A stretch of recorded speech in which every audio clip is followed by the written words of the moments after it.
Good morning students, hope you are fit and fine.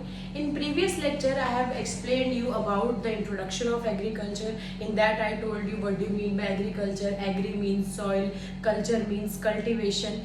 In that I have explained you that how much important agriculture for us is and different types of agriculture के साथ साथ हम और भी बहुत तरीके की cultivation करते हैं, जैसे हॉर्टिकल्चर करते हैं, पिसीकल्चर करते हैं, ठीक है। वो सब मैंने आपको समझाया कल, ठीक है। और उसके बाद मैंने आपको एक्सप्लेन किया स्टूडेंट्स की हाउ मच जो एक रॉ मटेरियल होता है उसको किन किन प्रोसीजर से जाना पड़ता है ताकि वो एक फाइनल प्रोडक्ट बन सके और मार्केट में एट लास्ट बिक सके, जो मैंने आपको बहुत अच्छा एग्जांपल दिया था पार्ले जी फैक्ट्री का।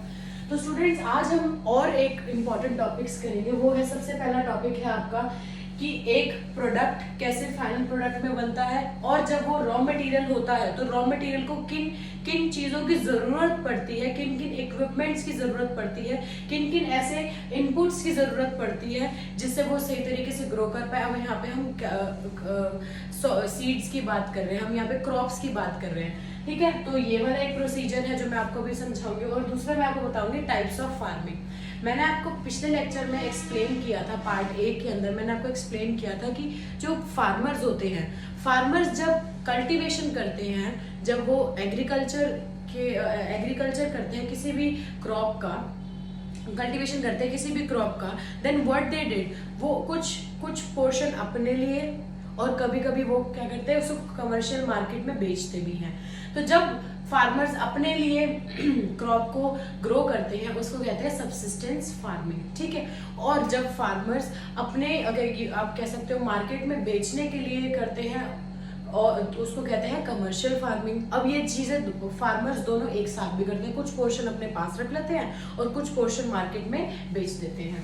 तो स्टूडेंट्स सबसे पहले हम ये करते हैं, जब एक क्रॉप होती है, एक सीड को बहुत सारी चीजों की जरूरत होती है, उसको कहते हैं हम इनपुट्स, ठीक है। सीड को उगाने के लिए एक प्रॉपर प्रोसीजर होता है, प्रॉपर टाइम लगता है। उस प्रोसीजर और टाइम में कुछ फिजिकल इनपुट्स लगते हैं और कुछ स्टूडेंट ह्यूमन इनपुट्स लगते हैं।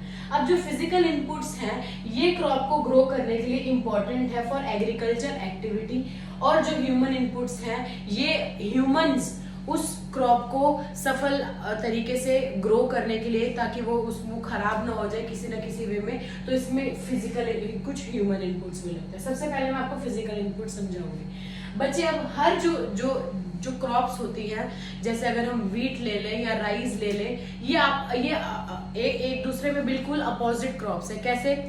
राइस में जो पैडी, जो राइस जिसको हम इंग्लिश में पैडी बोलते हैं, इस क्रॉप के अंदर पानी सबसे ज्यादा लगता है, बहुत ज्यादा अमाउंट में पानी लगता है। पर वही जब हम वीट की बात करें, वीट की क्रॉप के अंदर पानी बहुत कम लगता है, ठीक है। तो इसी वजह से क्रॉप्स क्या होती है, उनकी जो यूटिलिटी है, उनकी जो यूज है, वो सब एक दूसरे से क्या हो जाते हैं, डिफरेंट हो जाते हैं।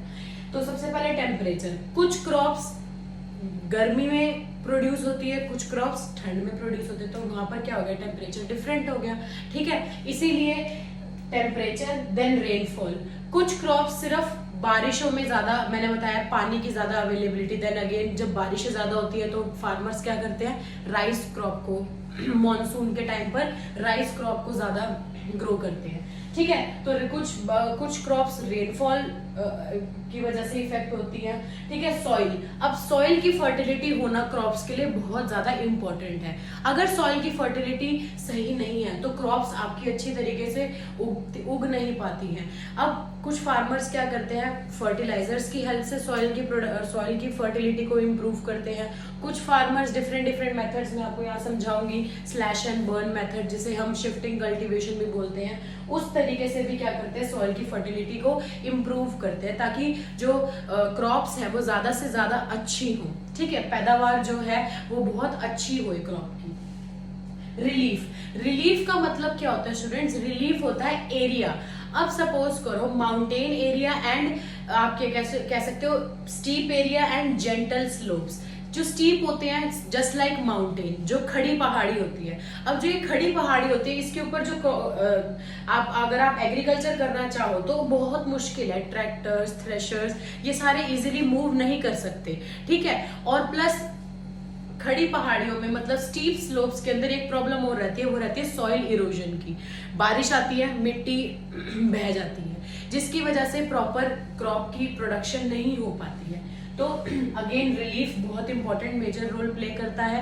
दूसरा मैंने बताया जेंटल स्लोप्स। जेंटल स्लोप्स जैसे आप ये लगा लो नॉर्मल एरियाज जो हमारे घर के आसपास वाले एरियाज होते हैं, जहाँ पर इजीली हम एक जगह से दूसरी जगह जा सकते हैं, जो हम आप ये लगा लो, एक तो नॉर्दर्न एरियाज हो गए, हाई माउंटेन्स वाला एरिया हो गया, एक हो गया हमारे नीचे जो जैसे हरियाणा, पंजाब, ये सारे क्या है प्लेन एरियाज बोले जाते हैं। ठीक है, यहाँ पे आप ट्रैक्टर्स, थ्रेशर्स, कितनी बड़ी बड़ी भी मशीन्स को क्या कर सकते हो, इजीली एक जगह से दूसरी जगह एग्रीकल्चर लैंड पर मूव कर सकते हो। ठीक है, और बहुत अच्छी तरीके से एग्रीकल्चर सही तरीके से कर सकते हो। तो रिलीफ भी बहुत बड़ा मेजर रोल प्ले करता है। तो ये आपके सारे फिजिकल इनपुट्स हैं जो कहीं ना कहीं हमारे हाथ में नहीं होते हैं और कहीं ना कहीं हमारे हाथ में, ह्यूमन के हाथ में होते हैं। दूसरा है ह्यूमन इनपुट्स। ह्यूमन इनपुट्स में सबसे पहला इंपॉर्टेंट आता है सीड्स। सीड्स बहुत इंपॉर्टेंट रोल प्ले करते हैं, क्योंकि अगर आपका सीड अच्छी क्वालिटी का होगा तो वो उतनी ही अच्छी तरीके से क्रॉप प्रोडक्शन होगी, क्रॉप की जो पैदावार है वो बहुत अच्छी होगी। अगेन सेकंड है फर्टिलाइजर्स। अगर आपकी लैंड बहुत अच्छी है, ऑलरेडी फर्टाइल है, तो आपको फर्टिलाइजर्स यूज करने की जरूरत नहीं है। you can use without it also, but yes if you want कि आपकी जो क्रॉप है वो बहुत ज्यादा प्रोडक्शन हो, ज्यादा से ज्यादा पैदावार हो, तो आप क्या यूज करते हो, उसमें फर्टिलाइजर्स को यूज करते हो। Again machineries. अब जितनी अच्छी इम्प्रोवाइज्ड मशीनरी यूज करते हैं फार्मर्स, उतनी उनकी लेबर का जो कॉस्ट होता है वो कटता है। समझ में आई बात। अब जैसे कुछ फार्मर्स क्या करते हैं, हाथ से कटाई करते हैं, ठीक है, हाथ से हार्वेस्टिंग करते हैं वीट की फसल की। अब कुछ फार्मर्स क्या करते हैं, बड़े बड़ी ट्रैक्टर्स, क्रेन्स में क्या करते हैं, उसमें सीधा फसल जो होती है पूरी हार्वेस्ट होकर कट कर चली जाती है। तो हर मेथड को करने का तरीका है। जो बड़े फार्मर्स होते हैं, जिनके पास ज्यादा यू कैन से दैट, जो ज्यादा इम्प्रोवाइज होते हैं, जिनके पास ज्यादा रिसोर्सेज होते हैं, what they do, they use machines. ठीक है, और जो ऐसे फार्मर्स होते हैं जिनके पास ज्यादा टेक्नोलॉजीज नहीं हो पाती हैं, ठीक है, तो what they use labour. Again आपका सेकेंड टॉपिक क्या आ जाता है, labour is also very much important. जो एग्रीकल्चर एक चीज है, उगाने से लेकर पैकिंग तक लेबर की जरूरत होती है। ठीक है, तो पूरी लेबर कुछ जो क्रॉपिंग होती है वो लेबर इंटेंसिव होती है, कुछ क्रॉपिंग होती है या आप ये कह सकते हो मशीनरी इंटेंसिव होती है। ठीक है, इसके बाद है स्टोरेज। अब आपने क्रॉप को प्रोडक्शन, आपने क्रॉप उगा ली, सब कर लिया, आपने कंपाइल कर अब आप उसको कहीं ना कहीं स्टोर तो करोगे। तो गवर्नमेंट्स के कुछ वेयर हाउसेज होते हैं, कुछ एरियाज होते हैं जो फार्मर्स के अपने जगह पर उनको क्या करना होता है, प्रॉपरली स्टोरेज करना होता है। क्योंकि बिकॉज किसी भी नेचुरल कैलामिटी या फिर आप लगा लो बारिश के आने की वजह से भी क्रॉप क्या होती है, खराब हो सकती है। ये तो हम हर साल देखते ही हैं कि कितनी प्रॉब्लम्स क्रिएट होती हैं जब क्रॉप खराब हो जाती है। Okay students, so these are human inputs and these are. अब जब इनपुट हो गया, रॉ मटेरियल आपने इकट्ठा कर लिया, रॉ मटेरियल को क्रिएट कर दिया। अब जब आप उसके अंदर कुछ भी ऐड ऑन करोगे, अगर आप, मैंने कल आपको एग्जांपल दिया था पार्ले जी का बिस्किट, आपने डो तैयार कर लिया, आपने आटा गूंद लिया मैदे का। अब आप उसको क्या करोगे, पीसेस में कट करोगे और उसको कहाँ डाल दोगे, अवन के अंदर डाल दोगे। वो अवन, जब आपने अवन में डाल दिया तो वो क्या चल रहा है, प्रोसेस चल रहा है। प्रोसेस चल रहा है एक इनपुट का आउटपुट में कन्वर्ट होने में, प्रोसेस चल रहा है एक रॉ मटेरियल का फिनिश्ड गुड्स में कन्वर्ट होने में। अब मैं आपको वीट की एग्जांपल दे रही हूँ, आपने वीट उगाई, अब आप उसको क्या कर रहे हो, मार्केट में बेचने के लिए उसको थ्रेशर में डाल रहे हो, उसको साफ कर रहे हो, उसके छिलके को हटा रहे हो, तो वो हो गया प्रोसेसिंग। प्रोसेसिंग में बच्चे आ जाएगा प्लगिंग, स्प्रे करना, उसको किसी भी कीटनाशक दवाई से स्प्रे करना ताकि उसमें कीड़े ना लगे।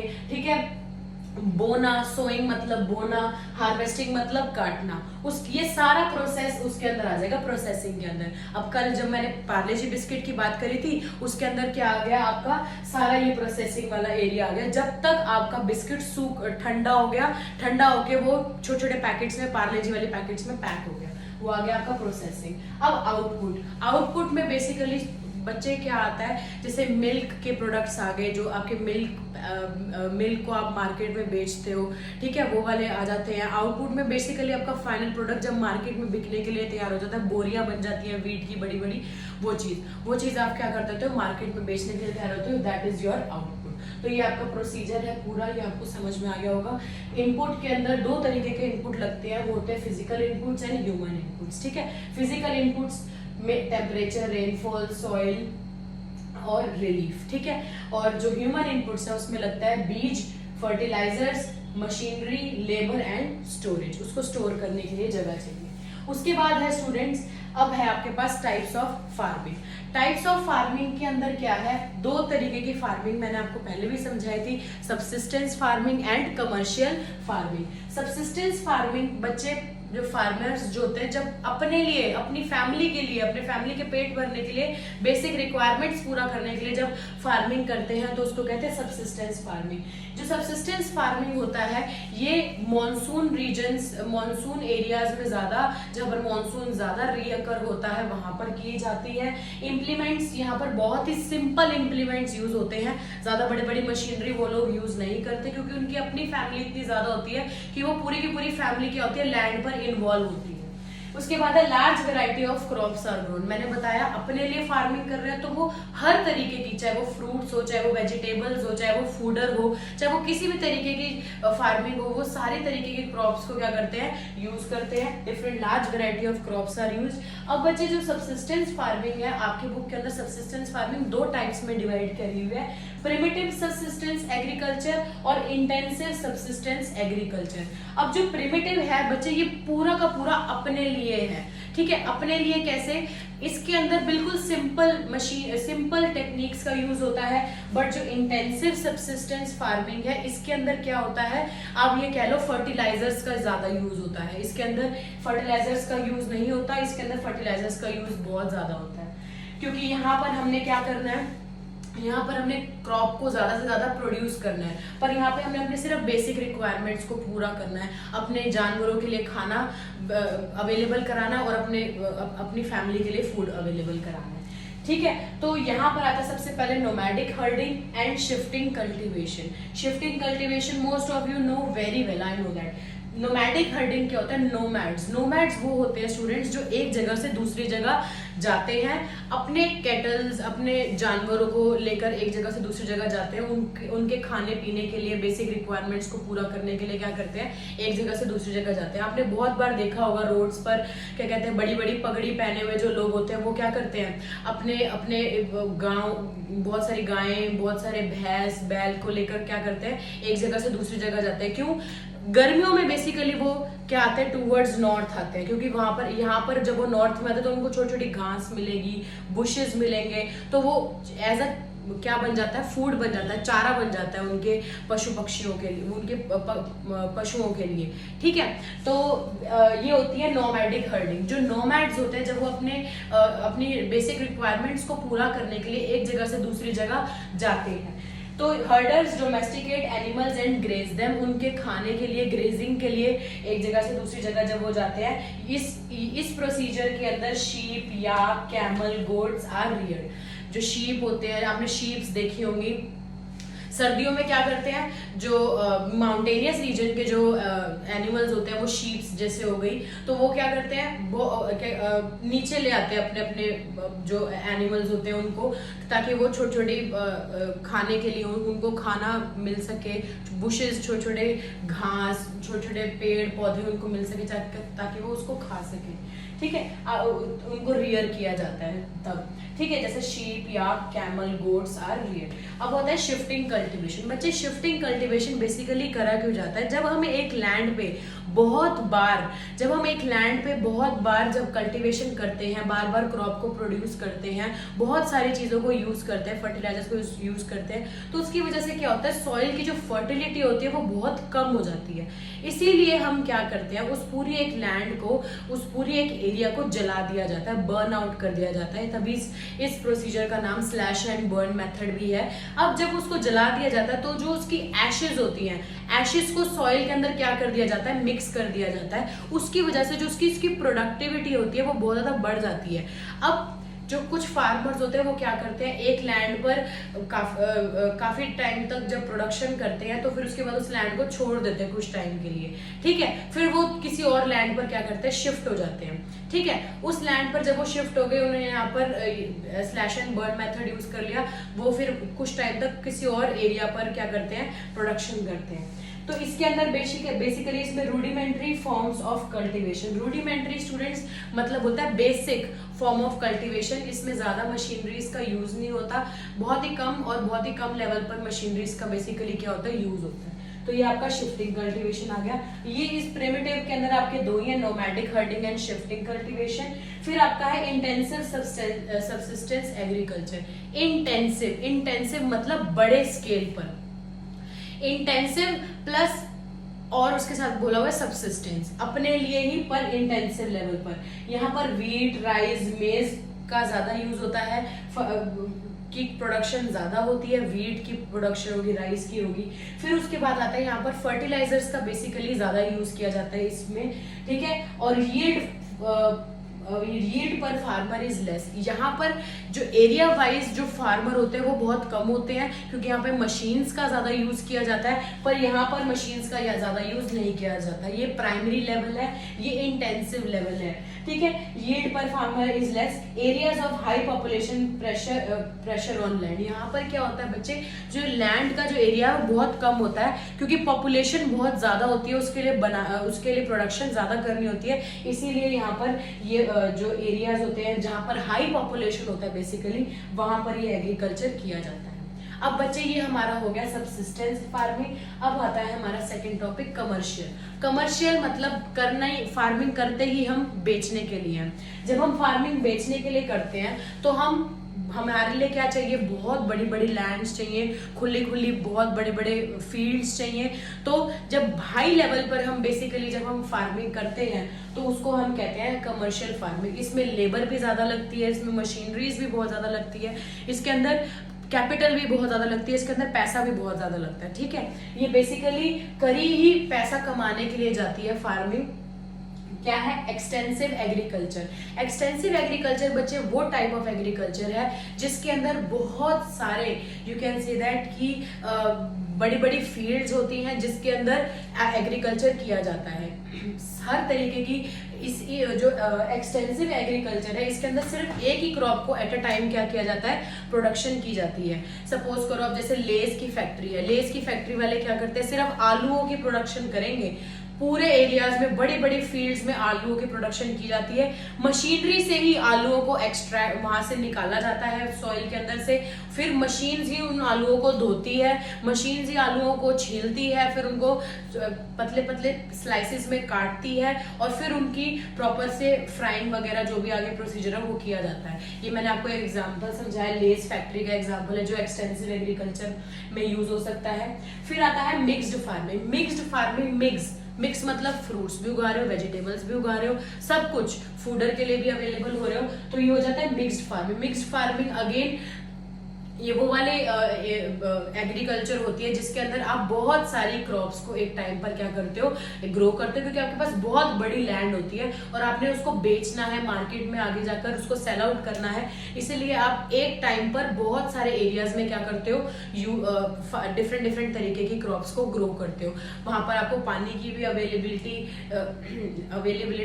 की जरूरत होती है, आपको मशीनरीज की जरूरत होती है, ठीक है बच्चे। जो मिक्स्ड फार्मिंग होती है इसके अंदर जो लेबर जो रिक्वायर्ड होती है वो ज्यादा रिक्वायर्ड होती है पर यार्ड या पर फील्ड, हमें फार्मर की भी ज्यादा रिक्वायर्ड होती है और पर यार्ड हमें लेबर की भी ज्यादा रिक्वायरमेंट होती है। अब आता है प्लांटेशन एग्रीकल्चर। बच्चे प्लांटेशन एग्रीकल्चर, प्लांटेशन मतलब छोटे छोटे जिसमें पेड़ होते हैं, सब प्लांटेशन का नाम आता है, याद रखना, टी इन इंडिया। जब चाय की जो खेती होती है उसको हम कहते हैं plantation agriculture. Plantation agriculture again बहुत बड़े, आप कहते हो पूरी की पूरी पहाड़ी पर क्या होते हैं, कभी कभी प्लांटेशन ऑफ टी चल रही होती है, ठीक है। उसमें क्या होता है कि लेबर भी इस वाली जो प्लांटेशन एग्रीकल्चर है स्टूडेंट, इसमें लेबर भी बहुत ज्यादा होती है और इसके अंदर क्या होते हैं, लेबर भी बहुत ज्यादा लगती है और इसके अंदर ये समझ लो कि इसमें रिसोर्सेज भी बहुत ज्यादा लगते हैं, ठीक है। एरिया भी बहुत बड़ा होता है, लेबर भी बहुत ज्यादा होती है। और प्लांटेशन एग्रीकल्चर में बेसिकली हम जब हम एग्जांपल की बात लेते हैं तो हम कहते हैं टी इन, जैसे इंडिया के अंदर टी बनती है, ठीक है। बाहर की कंट्रीज में जैसे कॉफी बनती है, कॉफी के बीन्स को एक्सट्रैक्ट किया जाता है उनके क्या कहते हैं फ्रूट के अंदर से, तो उसको सुखाया जाता है धूप के अंदर, जो हम एड भी देखते हैं, कितनी अच्छी एड आती है। तो this is plantation agriculture. So this is your second topic, second lecture of chapter number 4 agriculture. In this I have explained you about the procedure of every crop, कि उसको किस किस लेवल से गुजरना पड़ता है। फिर उसके बाद मैंने आपको बताया फार्मिंग के भी दो तरीके होते हैं, subsistence farming and commercial. Subsistence जो किसान अपने लिए करता है, कमर्शियल जो किसान बेचने के लिए करता है, ठीक है। कभी कभी किसान सबसिस्टेंस और कमर्शियल दोनों साथ साथ करता है, बट जब हम कमर्शियल की बात करते हैं तो कमर्शियल पर उसका ज्यादा फोकस रहता है, बेचने पर ज्यादा फोकस रहता है, वजह है कि उसको अपने पास रखने का। So I hope that this video is very much beneficial for you. So thank you students.